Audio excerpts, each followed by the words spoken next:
सोचिए आप एक जबरदस्त ट्रिप मालदीव्स की प्लान कर रहे हो। एक जबरदस्त विला रहेगा, आप जो चाहे वो करोगे, बस चिल वाइब्स रहेगी। और आपकी इस ड्रीम ट्रिप को स्पॉन्सर कर रहा है आपका पोर्टफोलियो। लेकिन अगले ही दिन आपको न्यूज मिलती है कि मार्केट डाउन बाय 20% और आपका भी पोर्टफोलियो बहुत ज्यादा गिर जाता है और आपका जो ट्रिप का सपना है वो पानी में चला जाता है। आप बहुत ज्यादा पैनिक करते हो और आप सोचते हो कि मार्केट क्या सच में क्रैश होने वाला है क्या। और आपके दिमाग में ख्याल आता है क्या सब कुछ बेच दूं। पर जरा रुको, हर गिरावट क्रैश नहीं होती।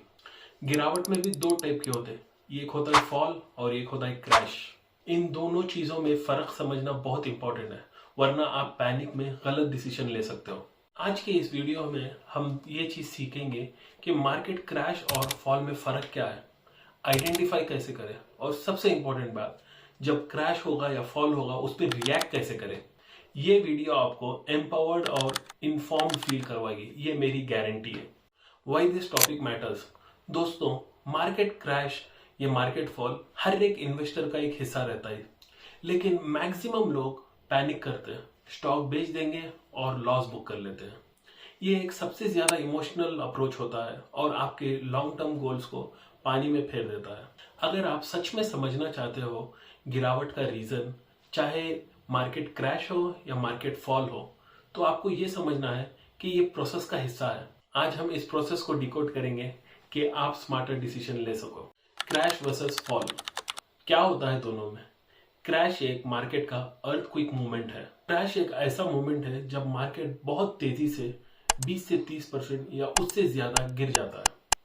ये एक पैनिक ड्रिवन होता है और इसके रीजंस बहुत बड़े और अनएक्सपेक्टेड होते हैं। रीजंस जैसे इकोनॉमिक क्राइसिस या ग्लोबल डिजास्टर या फाइनेंशियल फ्रॉड्स। इमेजिन कीजिए एक बिल्डिंग है, एक दिन अचानक से एक अर्थक्वेक आता है और उस तूफान से वो पूरी बिल्डिंग गिर जाती है। क्रैश भी ऐसे ही होता है, एक अनएक्सपेक्टेड और सीवियर मूवमेंट आपके पूरे मार्केट को हिला देता है। 2008 का फाइनेंशियल क्राइसिस एक परफेक्ट एग्जाम्पल है।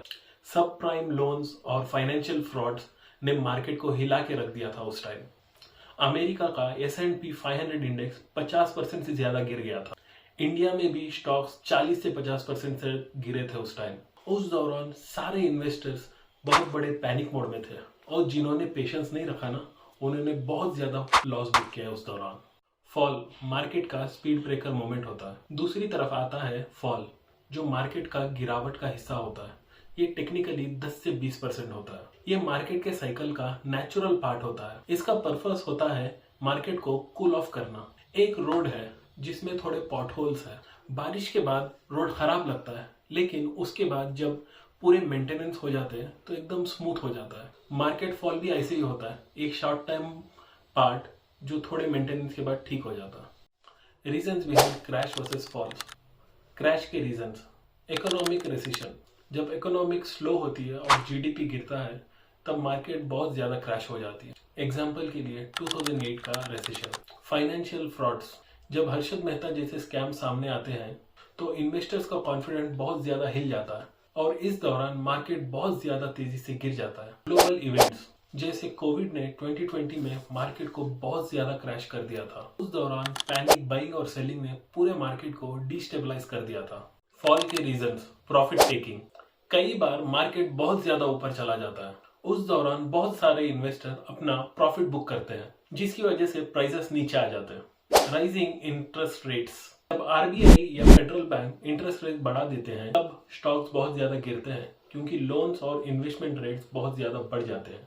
सेक्टर स्पेसिफिक इशू, जैसे 2022 में टेक स्टॉक्स में गिरावट आई थी, क्योंकि तब वैल्यूएशन बहुत ज्यादा हाई थी, इसलिए गिरावट जरूरी थी।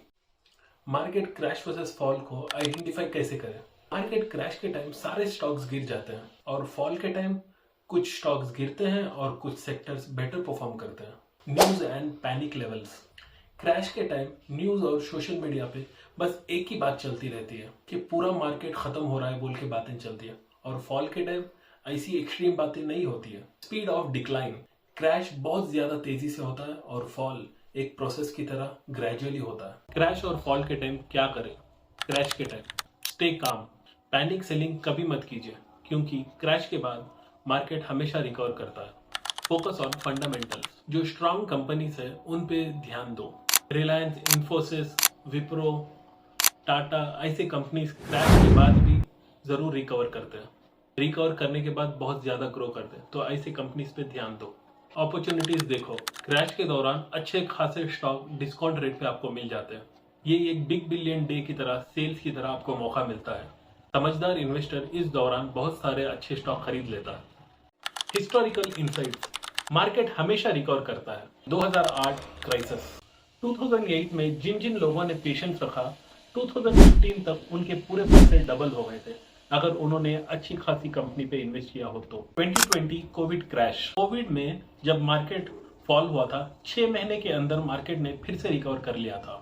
जिन लोग इन्वेस्टेड रहे और अपने एवरेजेस कर लिए अपने कंपनीज के, वो बहुत ज्यादा प्रॉफिट कमाए उस दौरान।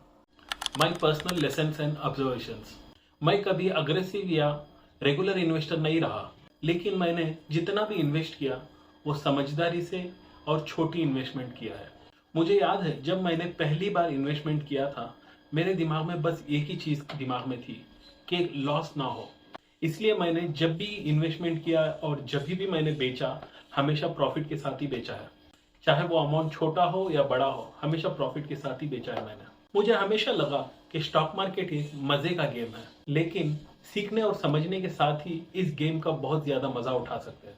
इसलिए मेरी लर्निंग अभी भी चालू है, क्योंकि सीखने का हर एक प्रोसेस होता है और सीख कभी खत्म नहीं होती। हर एक दिन मार्केट के बारे में कुछ नया सीखने की कोशिश हमेशा करते रहता हूँ, और वही चीज मैं आप सबके साथ शेयर कर रहा हूँ।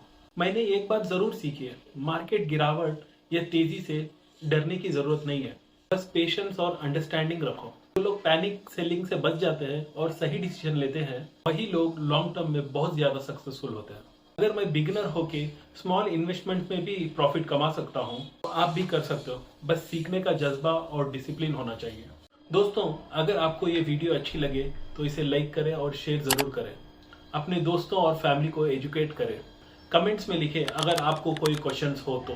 मैं सब क्वेश्चंस का जवाब देने की जरूर कोशिश करूंगा कमेंट में। और हाँ, सबसे ज्यादा इम्पोर्टेंट, इस चैनल को सब्सक्राइब जरूर करना, क्योंकि मैं आपके लिए ऐसे ही इंफॉर्मेटिव और एंगेजिंग वीडियोस लाता रहूंगा। तो मिलते हैं अगले वीडियो में। Till then, bye.